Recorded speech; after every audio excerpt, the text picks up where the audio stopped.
Bein og óbein ræða, setningafræði.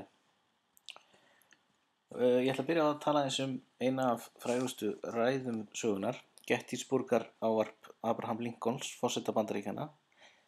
Það vildi þannig til að Lincoln var einn af fjölmörgum gestum sem voru viðstaddir við Gettysburg, þar sem að þeirra lið hafði í borgarastríðinu í Bandaríkjunum tapað eða mist ofboðslega marga menn í bardaga, og þarna átti að vígja kirkjugarð eða legstað fyrir þessa föllnu hermenn, og þá voru haldnar ræður og Lincoln var boðið að tjá sig aðeins, og hann var svo sem átti ekki að vera með nein löng ræðuhöld, en hann hafði púntað hjá sér litla ræðu sem var ekki nema einhverja 10-11 málsgreinar, tók innan við 2 mínútur í flutningi, og þessi ræða þótti svo meitluð og mögnuð og góð að enn í dag er þetta ein af þekktustu ræðum sögunar.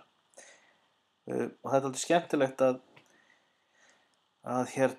ekkert fyrir löngu síðan þá fannst ljósmynd, eina ljósmyndin sem að vitað er, það voru ekki teknar margar myndir af Abraham Lincoln ævina, þó voru þær reyndar þó nokkuð margar en ekkert óbúslega margar, frekar sjaldgæfar. Það fannst þessi eina ljósmynd þar sem að vitað er að þetta er Abraham Lincoln við Gettysburg. Þannig er hann var reyndar fárveikur innan dag og varð ennþá veikari þegar leið á daginn. Og þarna í útskornu myndinni, á litlu myndinni, þá er búið að draga hring andlitið hans, og við vitum þetta er hann vegna þess að andlitsfallið passar, og maðurinn sem er hægra megin, situr honum á hægri hönd, semst vinstra megin við hann á myndinni, er lífvörðurinn hans.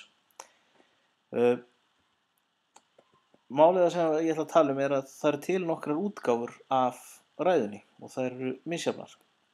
Það er engar 2 nákvæmlega eins. Þannig að það veit enginn nákvæmlega hvað hann sagði, en það er samt mikið sport í Bandaríkjunum að kunna þessa ræðu utanað. Og á netinu má jafnvel finna allt niður í 2 ára börn sem þylja þessa ræðu utanað. Og þetta er einmitt skýrt dæmi það sem við köllum beina ræðu. Í beinni ræðu tekur eitthvað sem einhver annar segir og þú endurtekur það orðrétt, eða allavega eins orðrétt og mögulega getur. En ég byrjaði á þessu að segja eins frá þessari sögu af Gettysburg til að leggja áherslu á það að jafnvel bein ræða er ekki alltaf alveg fullkomin. Meira að segja blaðamenn sem taka viðtöl við fólk, þeir laga oft, bæta, stytta og einfalda það sem að viðmælandi segir en birta það síðan sem beina ræðu. Klippa burt hikorð eins og og svo framvegis, laga orðaröð, laga kyn ef það er eitthvað brenglað. Það er frekar sjaldgæft að bein ræða sé nákvæmlega algjörlega orðrétt eftir þeim sem talar, en miklu algengara að þú skrifar eitthvað að það sé haft eftir bara með því að afrita, klippa og líma. Og þá alltaf er það líklega alveg nákvæmlega eins og þú skrifaði það. En það eru líka ákveðnar reglur hvernig á að leiðrétta smá mistök í svoleiðis. Nema hvað, ræða Lincolns, hún byrjar á orðunum 7 years ago. Og frægasti hápunktur ræðunar er það sem hann segir Government of the people, by the people, for the people. Þetta þykir ákaflega vel orðað. Og þannig honum tókst að útskýra þetta borgarastríð í samhengi við bandarísku byltinguna gegn Bretum, það að þarna yrði að vinnast sigur í þessu stríði til þess að ríkisstjórn fólksins sem væri skipuð af fólkinu, skipuð venjulegu fólki og myndi starfa fyrir fólkið, myndi ekki hverfa af yfirborði jarðar, því að Bandaríkjamenn litu svo á að þeir væru að taka þátt í gríðarlega merkilegri tilraun það hvort hægt var að koma á svona frjálsu og friðsömu samfélagi í heiminum, því að Evrópa var á þessum tíma meira og minna undirlögð af kóngum og drottningum sem höfðu verið drepnar, og úr var einhver svona bræðingur þar sem var barist völdin og var ekki alltaf mjög lýðræðislegt.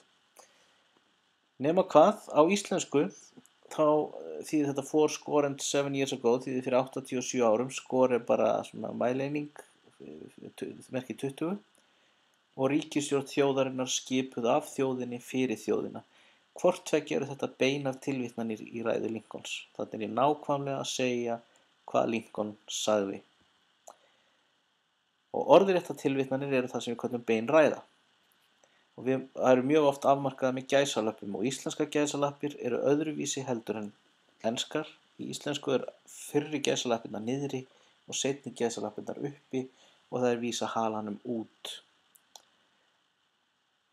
Og mjög oft sagt þess að tvípunktur. Lincoln sagði tvípunktur, gæsalöpp, tilvitnun og þegar tilvitnun lýkur kemur gæsalöpp aftur. Óbein ræða, þá endursegirðu efnislega það sem að maðurinn sagði án þess að segja það orðrétt. Í staðinn fyrir að segja Lincoln sagði fyrir 87 árum og þá ertu farin að herma eftir Lincoln, þá getur einfaldlega sagt Lincoln sagði að fyrir 87 árum hefði. Enga gæsalappir, ekki neitt, ég bara endursegja það sem Lincoln sagði. Þetta er það sem við kallum óbein ræða. Að segja hvað einhver segja frá því sem einhver sagði án þess að segja það orðrétt. Og hér til dæmis upphafið að Ríkharði III eftir William Shakespeare. Nú hefur sjálfur sólguð Jórvíkinga breytt vetri raunavora í sumardýrð.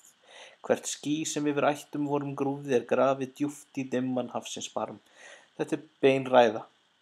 Þannig er tvípunkturinn á eftir mælandanum og þannig eru gæsalappirnar og nú breyti ég þessu í óbeina ræðu og þá einfaldlega segi ég Ríkharði III sagði raunavetur orðina sumardýrð og að hvert ský sem hefði grúfað yfir ætt hans væri sokkið í hafið.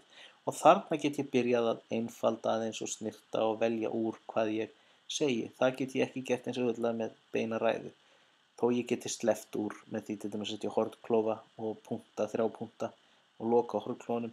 Þá merkir það í beinni ræðu að þarna hafi verið eitthvað sem ég hafi klippt út. Tökum hérna beina ræðu og breytum í óbeina. Karítas sagði, ég kem á eftir. Karítas sagðist koma á eftir. Hannes segir, þarna er bíll. Hannes segir, þarna vera bíl. Og þetta er dálítið snúið. Vegna þess að maður þarf að halda sig helst í sömu tíð. Til dæmis Hannes sagði, þarna er bíll. Þá hefur maður sagt, Hannes sagði, þarna vera bíl. Eða sagði að þarna væri bíll.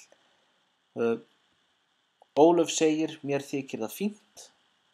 Ólöf segist þykja það fínt.